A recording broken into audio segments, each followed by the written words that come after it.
to the Theology Pugcast. It's great to have you here. And I am C.R. Wiley, and today I'm in Connecticut at the Connecticut House. And for those of you out there in podcast land who keep track of things, sometimes I'm here and sometimes in the state of Washington. And the reason I'm in the state of Washington most of the time is because I serve a church there, just outside of Portland in Vancouver. That's where we meet. And that is Westminster Presbyterian Church. Great folks. Glad to be there. I've written some books, taught philosophy, and done other things. And my latest book is In the House of Tom Bombadil. But enough about me. Why don't we kick it over to you, Tom? Tom Price. I'm a teacher above all things. I teach at Gordon Conwell Theological Seminary, one of the places. I teach theology, Christian ethics, and philosophy. Great. Glenn? I'm Glenn Sunshine. I'm a professor emeritus of history, which means that I am retired from Central Connecticut State University, specialist in early modern Europe. I am also currently a ministry associate at Reflections Ministries and a senior fellow at the Colson Center for Christian Worldview.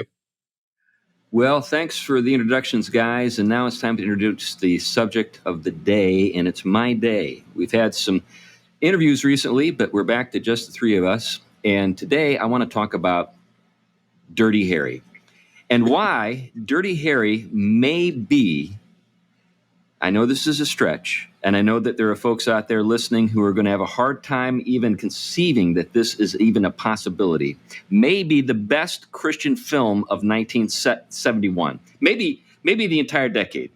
And Now I know if you've seen... Chris, I remember the films from the decade of the 70s. You're setting a low bar. That's right. That's true. It's true. It was a gritty time.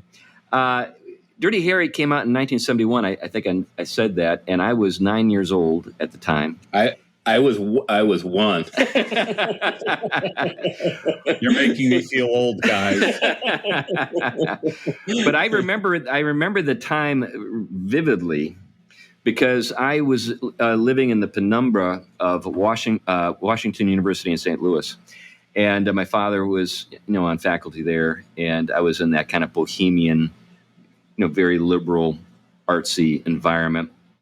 And Dirty Harry is a very gritty film, and it was a gritty time. I mean, there were other gritty films that were made and produced in that period.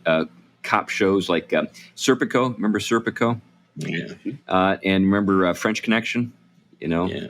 So those were some gritty films too. But Dirty Harry really sticks out sort of as I guess, exemplar of the kind of filmmaking that was going on in the early mid 70s, and was left behind with the advent of Star Wars. Star Wars was sort of the thing that changed everything for the late 70s and into the 80s, in terms of everything became much more upbeat, bright, optimistic in Hollywood. Now things are just weird. But during the 80s, we had a number of things like E.T. and Back to the Future, and those sorts of films that were kind of feel good pop films, but you didn't have that in the early 70s. Yeah, Chris, you're missing the one that really changes filmmaking in the 80s, and that's Raiders. Yeah, Raiders of the Lost Ark is another great one. If you watch any film before Raiders, the pace is going to seem sluggish. Yeah. Raiders ups the pacing of films all by itself, single-handedly. It completely changes the way films are done. Yeah. So I want to say a few things by sort of make some caveats here with regard to Dirty Harry and why are we talking about Dirty Harry today and stuff like that. Well, the first caveat, it not only is it a gritty film, but there's gratuitous nudity in the film. It's a very violent film, and it's a hard film to watch if you're a sensitive person. And it's not a film for family film night. Anyone who's listening to this show should just take the idea that maybe this would be a good film to watch with the wife and kids and just throw it out the window. This is not a film like that. But I think there's a case to make for what I said earlier. Tom, go ahead. Yeah, just something, I was looking at kind of going back a little bit in some of the story behind what was going on then. And from what I understand is there is a kind of play in that story of some of the real things that were happening, of course, at the time, one of which was that world of the Zodiac killer and the symbolism in the California murders that was very significant. And from what I understand, that was kind of the way in which law enforcement basically had the inability to catch this guy, be outwitted, really plays into the significance of the kind of character that Dirty Harry is. But maybe I'm jumping into the content too quick, so maybe I'll back up on. Well, it's good to note that the sort of the contemporary environment that the film was made in and of course was appeared in. I think when you think about the '60s. As a kid, it seemed like every day somebody was getting shot. I mean, famous people. I'm not just talking about gang violence, but I remember, during that period, obviously MLK, Robert Kennedy, even the governor of Georgia destroying. George, was it? Wallace was shot. Yeah, George Wallace.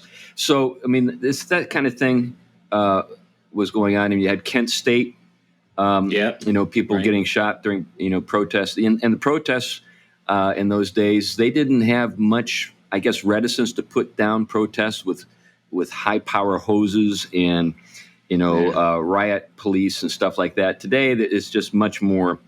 I think people are much more sensitive to the optics. I think maybe that period of time was a period of time in which government sort of crowd control and efforts to enforce the law really became aware of how an image taken out of context can really harm law enforcement, not just in terms of its public image, but just in terms of people's faith in it and willingness to support it. So there was a lot going on. And I remember those days, like I said, vividly. And I'm actually sort of nostalgic for them sometimes. I don't know. I watch films from that period. And the thing that I'm nostalgic for is kind of the tough mentality that you see often in those films. And it was a mentality that I was familiar with in real life. There were more people that were like that than there are today. Yeah, before we get into the plot itself, there are a couple of cultural things that are worth noting here. I grew up in the 60s. I remember the 60s, and I remember thinking that political assassinations were something that was sort of normal, right. A normal part of life. Yeah. And I look at that now and I think, wow, that what an era to have had as your formative years. I mean, the other thing, though, to remember is that particularly with the counterculture, there is a push against, let's call it censorship in the movies. You used to have this code that would not allow you to show certain things in films. A kiss couldn't last more than 2 seconds or something like that, and nudity, explicit violence, things like that were completely out. Well, they got rid of the code. And that's one of the reasons why the films in the 70s are really, even by modern standards, they're pushing the envelope in terms of gratuitous nudity, violence, and things like that. Yeah, and it has to do with a backlash against, what happens when you get rid of the code. Okay, let's see how far we can push this. And then they back off a bit as you're getting into the 80s. Yeah, I think that's right. I also think that we see an odd reversal today. The people who are clamoring for censorship are the leftists. And in those days, the people who were in support of decency in public were the conservatives. And now with certain libertarian streaks in conservatism, it's like we need to bring Dirty Harry back. There's that kind of tone that I pick up sometimes in certain sectors of the conservative world. So I want to make certain that people don't think that we're trying to pretty up Dirty Harry at all. We're not trying to say that this is family entertainment. We're not trying to say that this is something that is altogether positive. I mean, there are things about the film that I don't think were necessary in terms of to tell the story. And there were, like any film, there are a lot of people involved. But I do think that it's a work of Christian imagination. And I want to make a case for that. And it's not the only one. I think that there are things that we can see in Dirty Harry that we see in other films that people don't normally associate with the Christian faith, like Gran Torino, another Clint Eastwood film, I think is a work of Christian imagination. I think Oh Brother, Where Art Thou?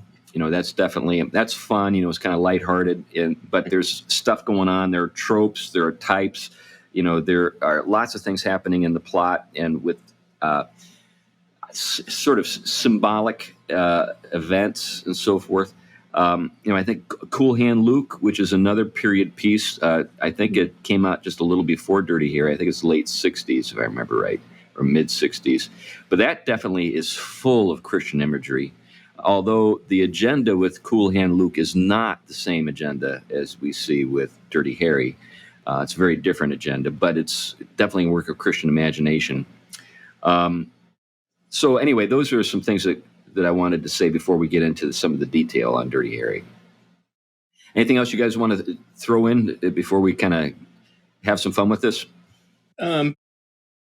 I think mine will probably come in a little bit better later, because I think it has to do with kind of that symbolism, the way in which redemptive and sacrifice and justice come into tension. Oh, yeah. But I think we can wait. We can wait for that, and then we can roll with that once you go through the themes. Well, I want to give a hat tip before we go any further to James Abernathy, who was the guy who actually suggested to us originally to do something on Dirty Harry. And he sent us an article in Law and Liberty that is a good article, and we'll link that article in the show notes. Yeah, Glenn. Yeah, another thing that is worth keeping in the back of your mind is Eastwood's work in spaghetti westerns. Oh yeah, mm-hmm. Yeah. Now again, I wouldn't exactly describe those as necessarily Christian films, but there are a number of them, particularly something like High Plains Drifter. Oh, yeah. Where he is really an avenging angel. Yeah, yeah. Well, or in his case, in that one, probably an avenging ghost. The Unforgiven. I mean, there's that kind of role. Yeah. Pale Rider is another Eastwood one that's like that. But yeah, you're right. It's the avenging angel or the avenging ghost. And I'm gonna tip my hand. I think that Dirty Harry is the avenging Christ. It's Christ coming in judgment. Now, getting kind of that in the right frame of reference is important. So one of the things we don't think about with relationship to Christ is he is the judge of the world. That is in the Apostles' Creed, right? He's going to come to judge the living and the dead. Now, does he come to pronounce a judgment of mercy on everyone? Or does he sort the sheep and the goats out, right? Why don't we think about Christ as judge much today? In fact, I don't think most people even associate judgment with Christ. I think that if there's any sort of tendency for, say, subliterate Christians, I think the tendency is to associate judgment with the Father and then mercy with the Son. And there are reasons to think in those terms. One of those reasons is Jesus does say, "I did not come to judge, but to, give my life as a ransom," and so forth. So that's true, but that's not the whole story. There is a second coming, and the second coming is not simply to rapture and sort of help get folks out of the burning ballroom. There is a wrath that is revealed, the wrath of God, and that revelation is an apocalypse. Apocalypse means revelation. And there is a wrath that remains on the world even now. People, when they read John 3:16, they ought to go on to read 17, 18, and 19, and they'll see that it's only the case that God's love is enjoyed in Christ. If you are not in Christ, God's wrath remains on you. So the guy with the rainbow wig, he doesn't get up at the old foot. This takes us back to the 70s and the 80s. The guy with the rainbow wig at the football games would hold up the sign John 3:16 whenever there was a field goal or an extra point, and he'd get on television. Those who are older, like Glenn and I, can remember that guy. I remember that guy. Now it's the rainbow flag. But That's right. That's right. Rainbow wig. That's right. That's right. But that guy never held up John 3:18. Right? But Christ the judge, remember at the Areopagus when Paul gets to the end of the sermon, he says that this man that the Father has appointed will be the judge of the world, and the sign indicating that is that he's been raised from the dead. So the judgment of Christ, I think, is something that we don't think about, and we don't have many artists who help us think about it today. I think, in the medieval world, in antiquity, when we think about the icons of the East, Christ in judgment is everywhere. But we don't see that anywhere in the contemporary evangelical church. Yeah, I think that there are two things there. I was going to point out the fact that Christ as judge was more or less a dominant theme in the Middle Ages in terms of how he was perceived, which is why you need his mother to soften his wrath against you. Right. It's one of the reasons why the cult of Mary develops. Right.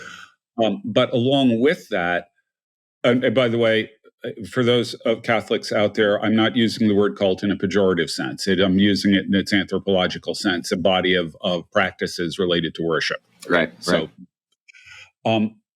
the other thing, though, is that we're seeing in evangelicalism a backlash against the old fundamentalist preaching of hellfire and brimstone and such. Mm-hmm.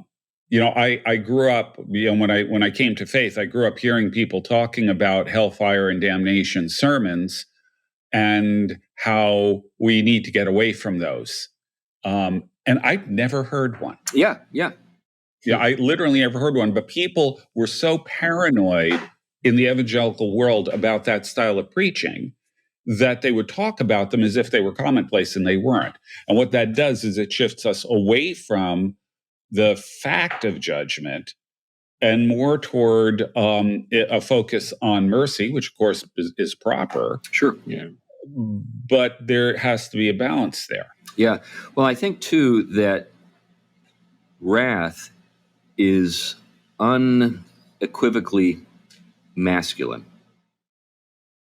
So you're not too afraid of your mom after a certain point in your development. I can remember when I realized that mom couldn't hurt me anymore. And my dad still could. That went on for a long time. Now, I heard in German families, the German mom is always to be feared. But well, think about it though. Seriously though, Tom, when is a woman no longer able to control her son? Usually in his mid-teen years, and this is one of the reasons why fatherless homes are so particularly in challenging environments like the inner city and so forth, so dangerous and so chaotic. Often single women who are doing the best they can, they've got maybe one or two, three, who knows how many boys who have gotten to a certain age where they're like, no, I want to go out. I'm going out. And I'm going to do what I want. And you're not going to stop me. And I've seen it again and again and again. Now, getting back to my larger point, so let's think about Dirty Harry. So Dirty Harry is played by Clint Eastwood, an unequivocally masculine man. There's no way to think of him any other way. And I don't know, has he ever played a sensitive person? I can't remember one. Maybe one out there. Somebody out there in podcast land can think of it. Maybe play Misty for me or something. Possibly play Misty for me. Right. That's where I was going. Yeah, or maybe Paint Your Wagon, where he plays... And he sings. Yeah, he sings. That's right. But the image that we all have is of Clint shooting, the bad and the good, the bad, and the ugly at the very end, and just not even blinking. Just, that's Clint. So Lee Van Cleef is the guy he shot, who was a pretty bad dude himself. But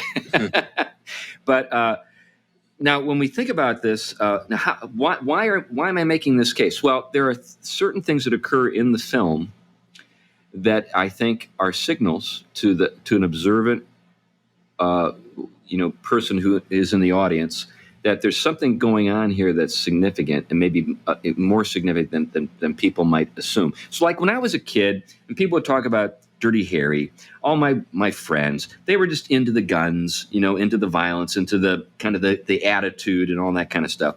They had zero ability to pick up on these nuances and these signals. But now maybe they could, as grown men, if they have some background in these things. I can see you smiling there, Glenn. You're just itching to say something. I remember watching Dirty Harry when I was in high school, and I memorized the speech. I can still recite it. That's right. I think most boys know exactly what you did, because they did the same thing. Yep. So, but the film begins, if you recall, with a list sort of the dead who had died in service as policemen in the city of San Francisco. And there are the funeral bells ringing as this is occurring. And what are they ringing out? "O God, our help in ages past." That's the beginning of the film. Now, then there's this sort of creepy female vocal that it segues into. And then the next thing you see is the psycho with the gun. And he's on a rooftop, and he's zeroing in on a girl who's swimming in a pool on a neighboring roof that's lower than the one that he's on, and then he shoots her. But throughout the film, that vocal of that eerie female voice comes in at significant points in the film. So that's the initial framing. What happens a little later when we see Harry on the roof of a stakeout? So the psycho shoots this woman and says that his next victim is going to be either a black person or a Catholic priest. So they have a stakeout at a church because a black boy has been killed, so they know the next in line is going to be a Catholic priest. That's significant. And as they're on the roof, Harry's on the roof with his partner, right over Harry's head in this whole scene, there's a rotating giant neon sign. Jesus saves. There's a direct connection to Harry, because as you see that it's turning right over his head, it's pretty clear that he's supposed to save somebody right now. And what was his name? What was the name of the killer? He went by Scorpio. Scorpio. But did you see him? He almost became ecstatic and excited when he shot that sign. And he knocked some of the letters off of it. Yeah, that's right. So just to play it out, so they're on the stakeout by a Catholic church, and in the dialogue between Harry and his partner, it is revealed that Harry had volunteered to disguise himself as a Catholic priest so that he could be the one that Scorpio is targeting. And then the priest refused to go through with that and wanted to be the guy himself. But this whole idea of substitution is introduced at this point. So there's this idea that Harry is willing to be the substitute for the Catholic priest. Jesus saves rotating over his head. Then Scorpio, which, by the way, Scorpio of the zodiac, the signs of the zodiac, is the most passionate and dangerous of all the signs. I know a little bit about it because I'm a Scorpio. But anyway, so this is what's going on, and then Clint sees him, and then there's the gunfight, and in the gunfight, it's revealed that Scorpio actually has a machine gun and is shooting at Clint and his partner, and Clint's partner gets hurt, and he's injured and goes to the hospital. But there's an interesting point there about his partner. It's something that dawned on me. First of all, this isn't a politically correct film. And one of the things about Clint Eastwood is he will use all the pejoratives of the time. Right. Now, one of the things is his sidekick that gets pulled in to work with him is Chico Gonzalez. Right. And the first thing that Dirty Harry does is harass the guy a bit and gives him a hard time and calls him a bunch of names that would be considered probably racist by today's standards. Right. But one of the things that is noticeable is it doesn't throw off Gonzalez. But secondly, it shows that kind of external back and forth really didn't reveal the heart of what Dirty Harry was up to. Dirty Harry actually is cultivating, bringing this person alongside in the mission. Right. And yes, this one gets impacted and shot, but later he almost protects him by saying, you know what, you're not going to be the sacrifice. You need to go be with your family. And then they asked him why, in his case, he didn't. And he's basically, this is my mission, in a sense. Yeah. Well, and one of the things that is sort of the mystery or sort of a puzzle throughout the course of the story is, why is he called Dirty Harry? Yeah. So there are different explanations for why he's called Dirty Harry, but the first one is that he hates everybody. So he uses an insulting term for everybody he meets in the film. Interesting point right there, though, is on the one hand, today we have the classic kind of leftist liberal who loves humanity but hates every particular person. Well, what you have here is one, in a sense, that hates humanity but really loves the particular people by his disposition towards them. Oh, yeah. And it becomes very clear that he is deeply invested in justice and making sure that people are not harmed by this crazed killer. But yeah, I think that's a great point.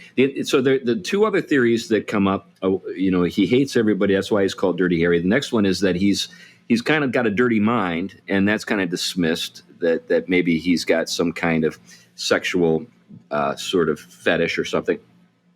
But what Harry says, and then everybody kind of agrees, is that Harry does the dirty job that no one else wants to do. That's the thing. There's a dirty job that has to be done. No one else is willing to do it. There's that marvelous scene. So you wonder, why don't they get rid of Harry? Because they know that he will do what none of the other people are willing to do. So there's this there's a scene where Harry is with the police chief, and the police chief has got his lint brush out, and he's trying to clean his suit. And he's talking to Harry about some kind of, is sort of in the course of this investigation, something that really I can't remember the moment or the circumstances, but it was pretty clear that Harry is going to do the thing that no one else is willing to do. And this is almost like a pilot moment where he's, cleaning his uniform and complaining about how the uniform collects lint and how he needs to make sure that the lint doesn't collect on his uniform. And he's sending Harry out to die. So that's kind of going on as well. So I think and that's where the conversation stopped. And then, in fact, Gonzalez is what was it? What was his name again? Was it Gonzalez? I think it's something like Chico Gonzalez or something along. Yeah. Well, and he becomes Harry's kind of advocate. He does agree by the end that Harry is the guy that does all the dirty work and no one else is willing to do it. Well, I think if I remember right, that came up when they sent. You really need a sensitive guy for this. A suicide negotiation. They send Harry in to the top of the chair. And that's great. That dialogue is truly remarkable. It's one of the most unique attempts to negotiate someone off a ledge that I have ever seen filmed. Well, but afterwards, Gonzalez says that's why, something to the effect of, that's why they call him Dirty Harry. Yeah. Because he goes up and does these things that nobody else will do. And it's interesting to see Harry's sort of read of the guy. So here's a guy who's looking for sympathy. Yeah. So he's up there. He doesn't really want to jump. It's pretty clear he's a coward. He's looking for attention. Looking for sympathy, and Harry doesn't give him any of it. And Harry eventually punches him to knock him out to bring him down. That's right. Well, remember when he says, don't get too close to me now. You guys are trying to jump. You want to take other people with you.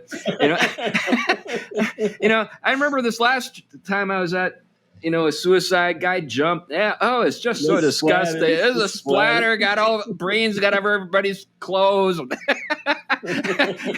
he's getting the suicide guy is like getting angrier and angrier and angrier with Harry, and he lunges at Harry, and Harry just grabs him and then takes him down. Punches him to get to knock him out, so he's easy to carry down. Right. But I do think that's a revealing moment. But I think that there are two other moments in the film that really stand out as revelatory. So after the failed attempt to kill a Catholic priest, Scorpio abducts. He takes a girl, and he puts her into a cistern. She's underground. Her oxygen supply is limited. She's like 14 years old, pretty little girl. And he sends a note to the mayor, who is a real slime ball. I mean, everybody in sort of the bureaucracy of the San Francisco government is a total slime ball in the film. And Harry has zero respect for any of them. But so he sends a ransom note and says that he needs $200,000. In today's money, maybe that'd be like $2 million, but $200,000, and it has to be delivered to a location that he indicates. Now, initially, Harry is the guy who's sent as the courier. He volunteers for the job. It's kind of like obvious that no one else would do it, and Harry does it. He's in touch with his partner by a kind of a microphone. So we follow Harry, and he goes to the first location he's told to go to with the money, and it's a telephone booth, and the phone is ringing, and he picks up the phone, and it's Scorpio. And Scorpio then takes him on this sort of wild goose chase around San Francisco. And then finally, and this is interesting, he sends him to Mount Davidson Park. Davidson was and it's an actual park. And in the middle of that real park, there's an enormous concrete cross. And Scorpio tells Harry to meet him at the foot of the cross. And then what happens is so obvious. He's got the ransom money. Right? Yeah. And then, the only reason he's there is to save the girl from death. Yeah. And at that moment, Scorpio just starts beating Harry to a pulp. And Harry can't basically on the cross, almost up against it and beside it. Yeah. And Harry can't fight back because he needs to know where the girl is. That's the thing. He's like, tell me where the girl is, and he's just letting this guy beat him because he needs to get that information. Of course. Scorpio says he's just going to kill her anyway, and he's not going to tell Harry where she is. And at that moment, Harry reveals that he has a switchblade in his sock, and then takes that switchblade and stabs Scorpio in the leg, which, of course, sends blood flowing, and it makes it easy for them to find Scorpio later. But that was a huge moment. Yeah. You have any thoughts on that? Well, I mean, it definitely, it connects to the willingness to undergo suffering for finding the life of this girl. They don't save her in this case. And this is where you start to see. And some of that also went along with the incompetence that was demonstrated by the overly politicized legal system. Everyone wanting to basically clean their hands of it. And in a sense, Harry's trusted with it because he'll do the dirty work. But in a sense, he also has he has a sense of higher justice, I think, at this point. And I think that's a significant, that shows that he's willing to suffer, unlike the others in the legal system for someone. He cares about them, but on the flip side, that he is committed to that higher sense of justice, that that if needs be, he has to, as you'll see, a little bit later in it, where he just, he doesn't get a warrant and he goes chasing this guy where he lives and almost, putting him through a little bit of torture to get the information about the girl. But that ends up hurting the legal case, right, which he has to go rectify. Yeah, I do think that the Dirty Harry is intended to be, in part, a indictment of our legal system. Right. Another thing from the period that I remember, there had been a kidnapping where a girl was kidnapped and buried alive in a coffin with a fan or something like that would let air in, but with a limited battery life. And there was a light in there, and it said, look, don't use the light unless you absolutely have to, because you want the battery to last longer. And it actually happened. And what you see Scorpio doing is a copycat of a real crime that people in that period were very familiar with. I was 13 when the movie came out, and I knew about that one. Yeah. That was similar with the Zodiac Killer as well. The taunting of the police, and that I'm going to up this next game if you can't you can't work this out. He kind of knew that there was a political environment within the legal system that almost handicapped them from actually being able to solve these crimes. So yeah, you're talking real live situations that this character is enacting this story in. Right. And that's why it's an indictment of the police force. It's an indictment of all of these things that, in an era in which there is a lot of violence and crime, the police are either unable or unwilling to, and the politicians certainly are unwilling to do what it takes to end the crime. And that's why Dirty Harry comes off as something of a hero, even though he's kind of like doing a lot of things that would get him arrested. Yeah, and if you recall, at the time that the film came out, it was accused of being fascist in character. There were a lot of people who hated the film and condemned it, and I think in part because it's an indictment of the impotence of our legal system. And this gets me back to this larger question of how does Dirty Harry how can we make sense of it as a work of Christian imagination?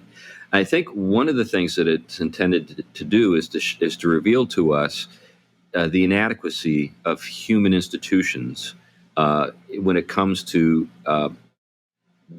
serving the cause of justice. That doesn't mean that those institutions are things we can live without. We've got to have them. But I think what it's getting at is that we're never going to have the kind of justice that we long for in this world. I mean, the institutions that are intended to serve justice are so easily corrupted, and in some cases, and this is what follows. So you guys have gotten into a little bit of what follows this incident at the cross. Harry does find the home of the killer. He needs to get the information. Where is the girl? And he resorts to essentially inflicting pain to get the information. That's he's got to have the information. So he's willing to make a trade-off or make an exchange. In other words, the life of the girl, the pain of the guy. That's it. Now, while Harry's doing this to get the information that will hopefully save the girl's life, the guy who's being Scorpio is crying foul and claiming that his rights are being violated and claiming injustice. Yeah, claiming injustice. So procedural justice has sort of triumphs over trumps final justice. Now, in our world, those protocols, I think, are things that we really should follow. I'm not saying that this is a a movie that helps us to say or justify getting rid of those things. I think what we're dealing with here is the inadequacy of human efforts to secure perfect justice, and the need for it to be attained. And I think connected to that point, you see at the very end, after he has executed on his own. Remember, he is off now from working from the police department. He's on his own time, right. So he's not indicting them. But it is in this space, which I would argue is that transcendent dimension in which he is enacting that form of transcendent justice, which is symbolized, interestingly, at that time still with Jesus saves and the cross. Today, that would be considered oppressive. Then it was considered transcendent. But what he does is he throws his police star away at the end, and it's almost like that temporary form of justice brought us this far, but now that can be done away. That the fulfilled justice has been executed. So in a sense, it's the transcendent absorbing the temporal at the right moment. Yeah, well, let's jump ahead to that, because that is another, I think, revelatory moment in the film. So getting to the end of the film, Scorpio is still on the loose. He's been released by the authorities because Harry failed to follow, the protocols that he's supposed to follow as a police officer. And Harry, in his free time, is like following this guy around because he knows that he's going to kill again. Anyway, at the very end of the film, Scorpio takes control of a school bus full of kids.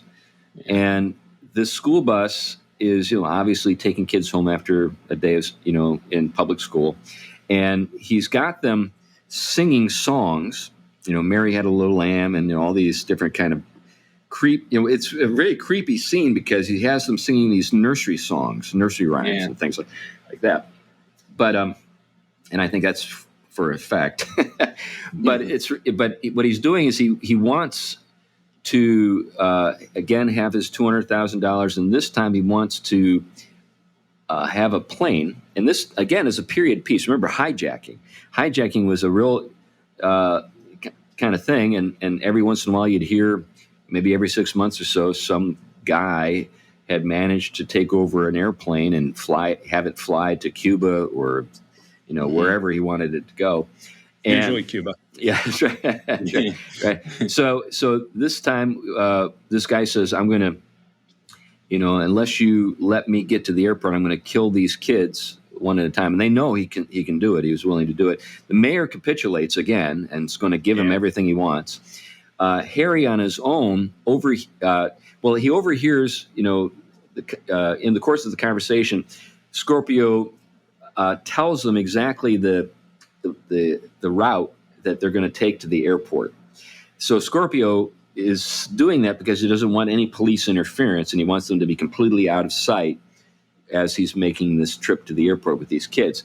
Of course, this tells Harry exactly what he needs to do. And I think Harry was well aware that the promise to leave the kids alone was a fake promise from all the previous. So he knew at this point he had to act. The moral thing to do, the right thing to do was to act in this situation. That's exactly right. So I think that's one of the things that gets lost often when kind of good-hearted people are dealing with evil. Good-hearted people are not, I think, prepared to deal with wickedness and lies because they can't imagine anyone behaving in those ways. They more or less project themselves into the heart and into the life of a wicked person, and they believe that, well, I would change my way if somebody shared or showed some concern for me. Or gave me what I wanted or whatever, if I felt like I was a victim of injustice.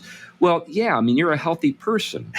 You've not been corrupted by wickedness. There are a lot of people out there who are more than happy to just take whatever you give them and just leave you behind. Yeah. And Harry knows this. No one else seems to know this. And so he knows, I think you're absolutely right, Tom, that these kids are not safe, that he won't keep his promises, that they're probably all going to be killed. So what does he do? He goes to the a location on the route to the airport where there's a bridge that goes over the road. And he's there standing at the bridge in his extremely cool way. There's no one cooler in silhouette than Clint Eastwood. And he's there on the bridge. He's got his sunglasses on. He's looking extremely cool. He's got his 45 in his holster, and he sees the bus coming. And what does Scorpio say when he looks up and sees Harry on the bridge? Do you remember? He takes the Lord's name in vain. That's right. He says, Jesus Christ. And at that moment, Harry descends on the bus. It's like the second coming. And the way the film ends, of course, is Harry saves the kids, kills the character. And there are all those great lines that kids like us memorized years ago. And we missed the point because the lines were so great. But the larger point is that justice is served. He executes this criminal who is, of course, we as viewers of the film know he's guilty. We know that everything that led up to this point means that he deserves to die. Yeah, unrepentant. He was shown enough episodes to be repentant, right? And at the very end, it's kind of a coming to Jesus moment. Yeah, if you recall. It's like, and Harry does give him one more chance, but then the guy hardens his heart. Yeah. Now Harry is taunting him. So let me put that differently. It's not as though he's saying, "Come to Jesus." He's saying, do you feel lucky, punk? well, in a way, you're right. But the tone of voice on the punk is really important. The tone of voice is critical. It is. But if you remember earlier, there is a certain moment in that offer that is genuine, because remember when he's in the diner and there's the robbery going on, and the same thing happens to one of the guy, and the guy doesn't reach, but he wanted to know. He's curious, what would have happened, but he says the same thing, but he doesn't have, it's almost in a weird way. You have a kind of episode of mercy and election, and there's interesting things going on. Oh yeah. Yeah, so let's fill in the podcast audience and what we're talking about here. So early in the film, there's a bank robbery, and Harry sees sees what's going on, and he actually takes action and shoots some of the gang, the bank robbers, and these are guys who are heavily armed, and they're shooting as well. It's not as though he's just doing this without any justification. Anyway. He fires a number of bullets at a car that's coming right at him, intending to run him down. And we don't know how many bullets are, in his gun initially. And so there's a character, there's a guy who had a shotgun. He's laying on the ground. He's been hit. He's wounded. He's bleeding. Harry comes up to him and he says, he points the gun at him. I know what you're thinking. Did he fire 6 shots or only 5? Well, in all the excitement, I lost track myself. So now you have to ask yourself a question. Do you feel lucky today? Well, do you, punk? So that's exactly the line that as Glenn has demonstrated, he did memorize it when he was 13. But everybody in my school did too. But and then Harry just lowers his gun when the guy surrenders, and he's about to walk away, and the guy says, "But I got to know, did you really have a bullet?" And then Harry just points the gun at him, and it's click. And then Harry just starts laughing. Harry did know how many bullets he had shot, and there was nothing left in the gun. At the end, though, there is one bullet left. And he says the same thing to Scorpio. And when he says punk, at that moment, again, the character has the gun within reach, his own gun within reach, just like in the earlier episode. But in this case, he does go for the gun, and Harry shoots him. Yeah. But there's this moment. I forgot some of the key lines. But seeing that this is a .44 Magnum, the world's most powerful handgun, and at this range is likely to blow your head clean off, you got to ask yourself a question. I forgot that part. My apologies. That's right. Thank you, Glenn, for making sure that we get that. accurately recorded. but you have in there again a certain kind of, this is judgment. When you take seriously what judgment entails, you're talking about something far worse than that, but it's at least that bad.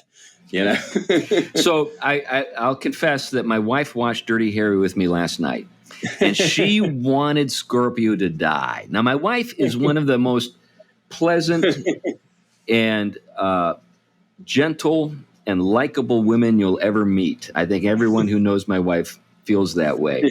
But she really wanted Harry to kill Scorpio really bad.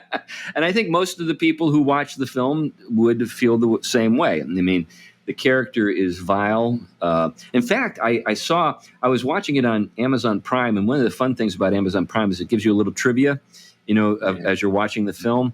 And apparently the guy who plays Scorpio, I don't remember the actor's name, he had death threats after the film came out. Because people, were so upset with him and really. He has to be one of the most reprehensible characters I've ever seen. Oh, yeah. You really do hate him.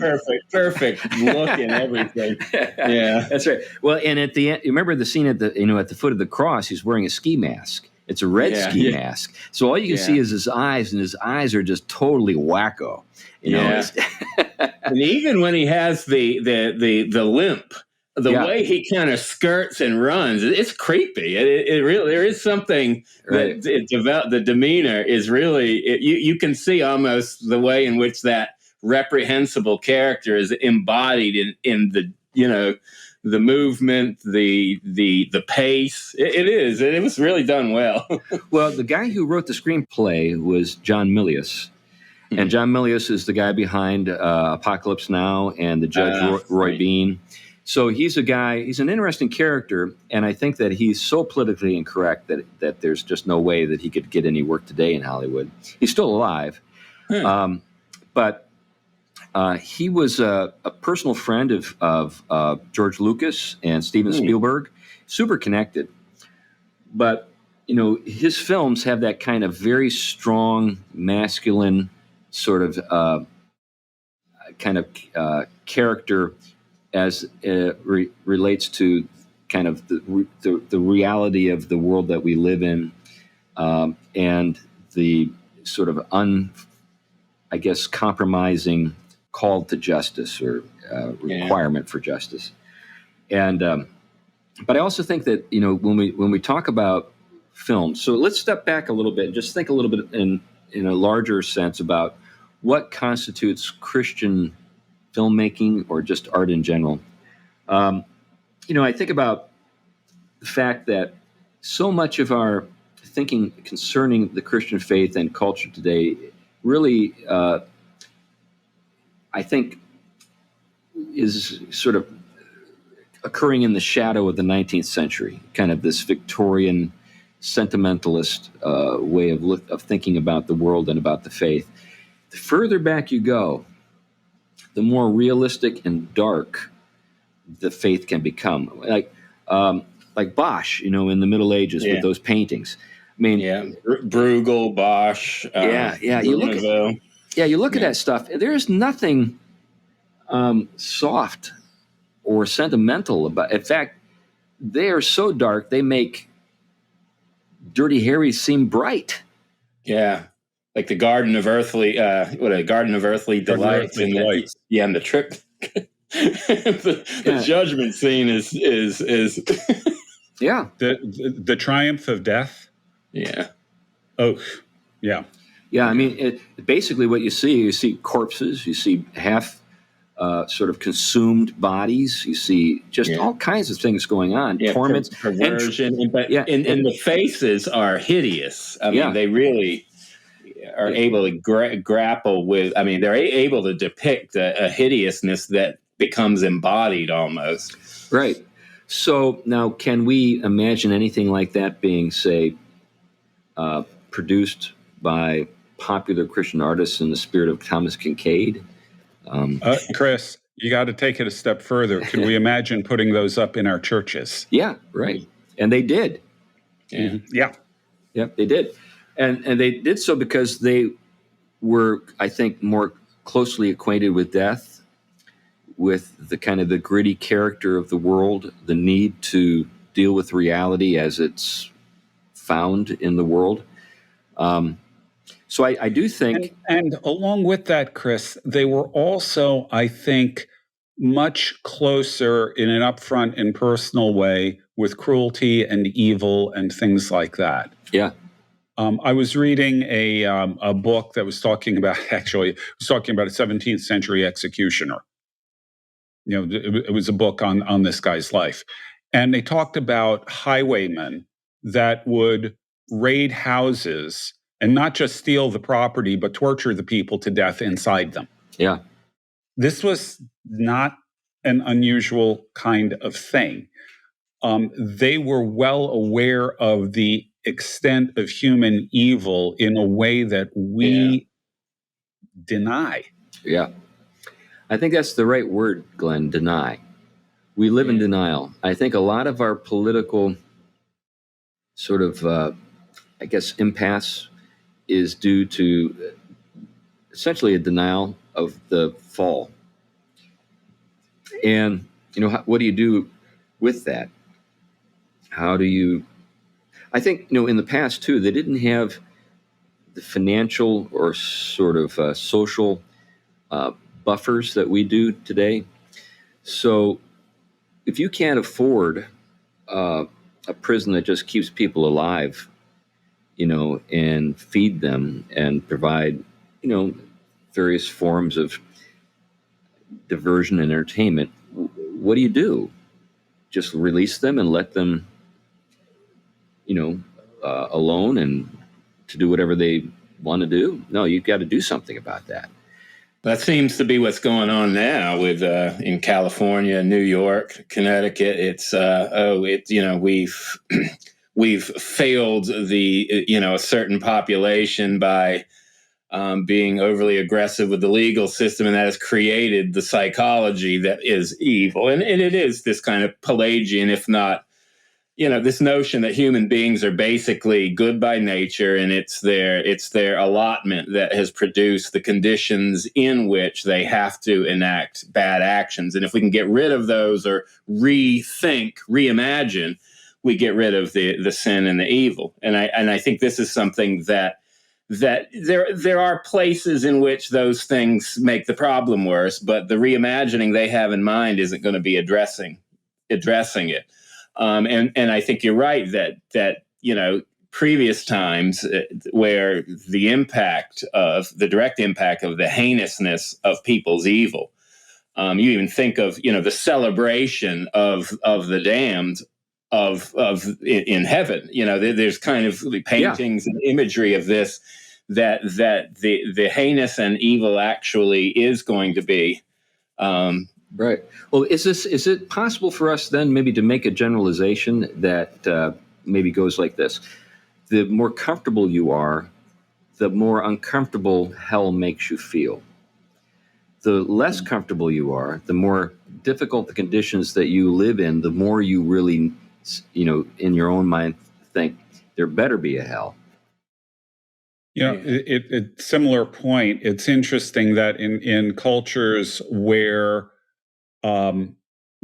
people are impoverished, where there's a lot of suffering, you don't find people discussing the problem of evil. Right. Yeah.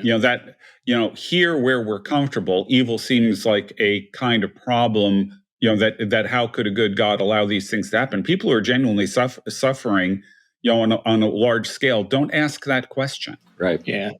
And theologians, especially after World War II in the West, have basically just universalized everything, and that Christ's suffering in the end is for everyone. And so at the end of the day, holiness and the life of being transformed by the Spirit, you know, may make your experience of God more deep, but in the end, you know, even the devil will be redeemed. And such theology doesn't address what we're talking about. It you know, again, it's therapeutic and psychological, and people come up with their arguments for it. I get it.